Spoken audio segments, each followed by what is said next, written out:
Oi pessoal, tudo bem? Hoje eu estou aqui para a gente retomar o nosso curso de Métodos Matemáticos Aplicados à Engenharia. O próximo tópico é integral complexa, mas para iniciá-lo nós precisamos dos conceitos de curvas paramétricas. Então a próxima aula é sobre isso. Espero que vocês compreendam bem.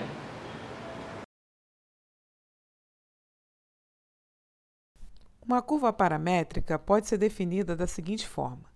Primeiramente, nós consideramos dois números reais A e B, em que A é menor do que B. Uma curva em C, que é o conjunto de números complexos, é o contradomínio de uma função contínua γ. Tal função é definida dentro do intervalo AB e a imagem dela está contida dentro do conjunto dos números complexos. A função γ é designada por parametrização da curva. Quando nós entramos no contexto de parametrização, um parâmetro está associado a essa curva, e nesse caso nós chamamos de t. Sendo assim, a curva γ ela pode ser escrita como sendo uma função definida por γ de t é igual a x de t mais i, que é a unidade imaginária, y de t, em que esse t é o parâmetro, ele está definido no intervalo AB, que é o mesmo domínio de γ. Então, essa curva γ de t, definida dessa forma, é chamada equação paramétrica da curva. Para ilustrar a definição de curvas paramétricas, nós vamos considerar essa figura. No lado esquerdo, nós temos o intervalo AB, no qual t, que é o parâmetro, está definido. Do lado direito, nós temos a função γ de t. É importante observar as extremidades dessa curva, que são definidas por γ de A e γ de B. Isso ocorre por causa do intervalo que a gente definiu.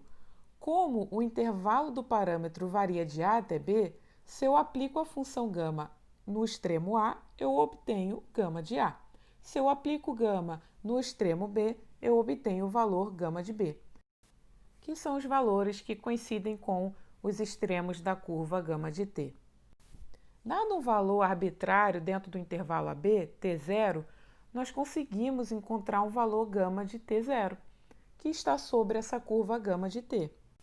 Sendo assim, para obter todos os pontos que descrevem a curva γ de t, nós devemos variar o parâmetro t ao longo do intervalo AB. Feito isso, para cada ponto dentro do intervalo AB, vamos obter um ponto γ de t. Fazendo isso para os infinitos pontos que compõem esse intervalo, nós conseguimos descrever a função γ de t como um todo. Uma outra definição importante no contexto de curvas paramétricas é a curva suave. Uma curva γ é dita suave ou regular quando as funções que compõem ela, que são as funções x de t e y de t, têm derivadas contínuas dentro do intervalo em que ela está definida, nesse caso o intervalo AB. Além disso, o vetor y' de t, definido por x' de t mais y' de t, ele não se anula dentro desse intervalo. Sendo assim, para uma dada curva, nós precisamos encontrar qual é a parametrização dela, encontrar quais são as derivadas de x e y, verificar se elas são contínuas e, além disso, verificar se a derivada γ' ela vai ser diferente de zero para todos os pontos dentro do intervalo AB. Geometricamente, a suavidade de uma curva quer dizer que ela tem um vetor tangente dado pelo γ' de t, que ele é único em cada ponto do intervalo, e também varia continuamente em t. Se nós formos pensar em termos ilustrativos, curvas suaves são aquelas em que a função não possui descontinuidades no meio da curva e, além disso, não ocorrem comportamentos como nós. Agora que nós sabemos o que é uma curva suave, nós vamos considerar o caso em que γ é composta por uma união finita de curvas suaves.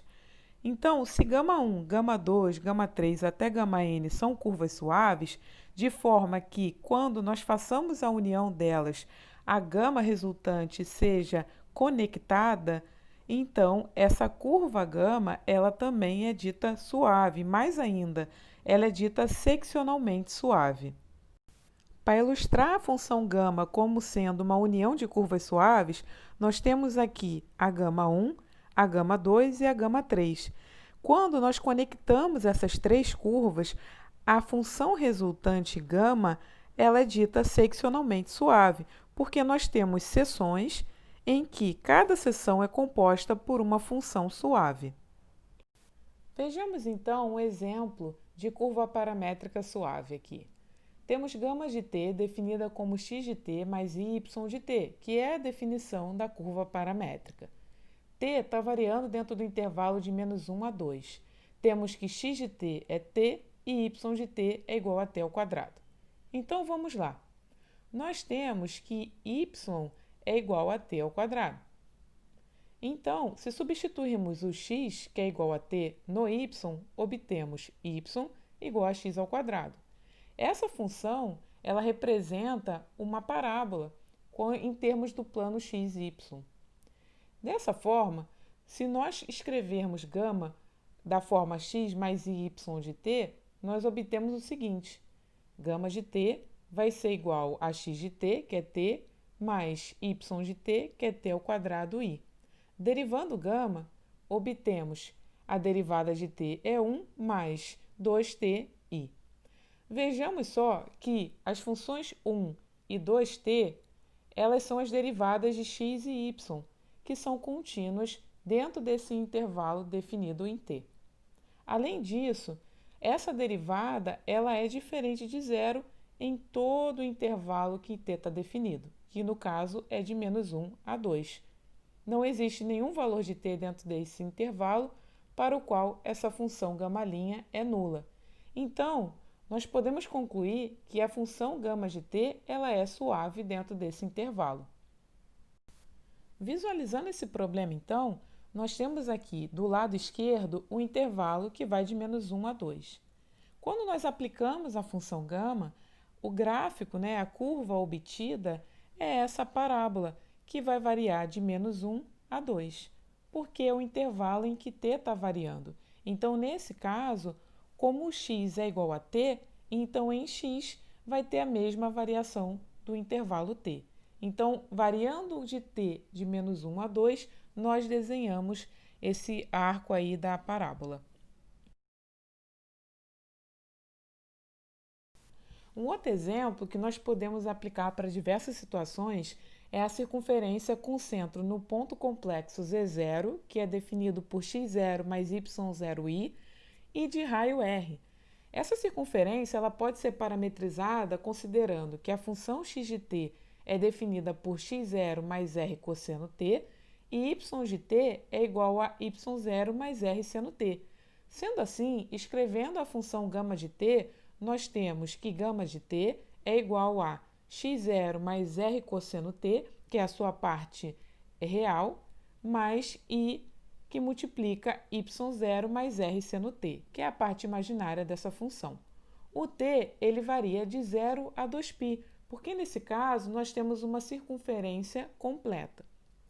O t ele pode variar num intervalo diferente, se nós quisermos pegar um arco dessa circunferência. Então, por exemplo, se eu quero pegar um arco pela metade da circunferência, o meu t vai variar de 0 a π, e não mais de 0 a 2π. Se eu quiser pegar um quarto, eu não vou mais variar de 0 a 2π, eu vou variar de 0 até π sobre 2. Então, o t ele é ajustável dependendo do caso que nós temos, mas sempre que temos uma circunferência, nós podemos utilizar essa parametrização.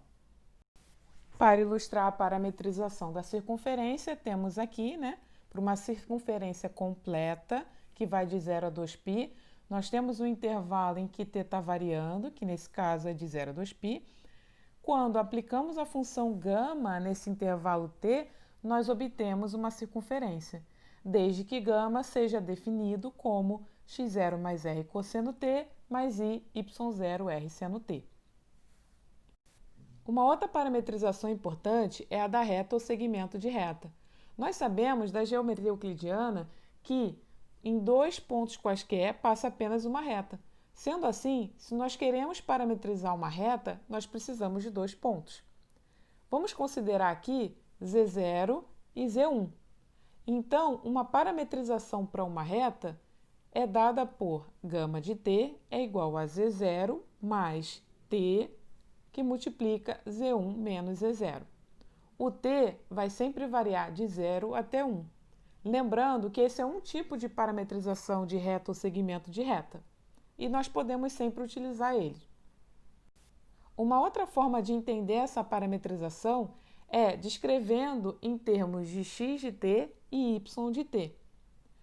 Se o z0 é dado por x0 mais i que multiplica y0 e o z1 é dado por x1 mais iy1, nós podemos reescrever a função gama de t dessa forma.